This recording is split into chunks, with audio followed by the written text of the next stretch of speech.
Nanawagan naman ng ilang bansa kabilang ang Pilipinas na resolbahin ng Amerika at Venezuela ang kanilang alitan sa mapayapang paraan.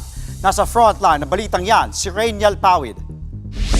Nag-react ang iba't ibang bansa sa pag-atake ng Amerika sa Venezuela at ang pag-aresto kay Venezuelan President Nicolas Maduro. Ang Pilipinas sinikayat ng Amerika at Venezuela na resolbahin ang alitan ng mapayapa at iwasang tumaas pa ang tensyon.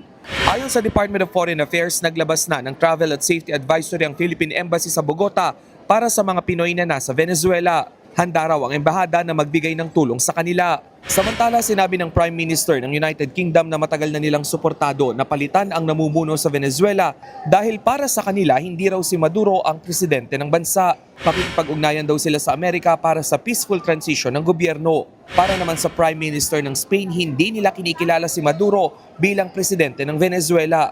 Pero hindi rin daw nila kinikilala ang pamamagitan ng ibang bansa lalo kung ito'y labag sa international law. Binati naman ni Israeli Prime Minister Benjamin Netanyahu si US President Donald Trump dahil daw sa kanyang matapang at makasaysayang pamumuno para sa kalayaan at hustisya. Saludo rin daw si Netanyahu sa aniyay matatapang na sundalo ng Amerika. Nagulat naman daw ang China sa ginawa ng Amerika. Kinondena nila ang paggamit ng dahas lalo na laban sa presidente ng isang bansa. Nananawagan sila sa Amerika na sumunod sa international law. Kinondena rin ng Russia ang ginawa ng Amerika. Nananawagan sila na palayain si Maduro at ang kanyang asawa. Para naman kay French President Emmanuel Macron, dapat maging mapayapa at marespeto ang mga taga-Venezuela, oras na magkaroon ng transition of power.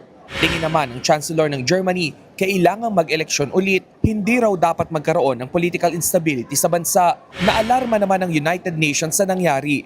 Nagbabala si UN Secretary General Antonio Guterres sa maaari pang mangyari sa rehiyon kung hindi susunod sa international law ang dalawang bansa. Habang ang South African Department of International Relations naman nananawagan sa UN Security Council na mamagitan na para resolbahin ang alitan ng Amerika at Venezuela at para manatili ang kapayapaan at seguridad sa rehiyon.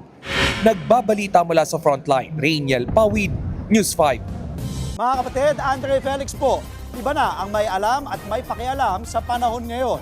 Para po sa tuloy-tuloy na balitaan sa Frontline kahit weekend, mag-follow at mag-subscribe na sa social media pages ng News 5.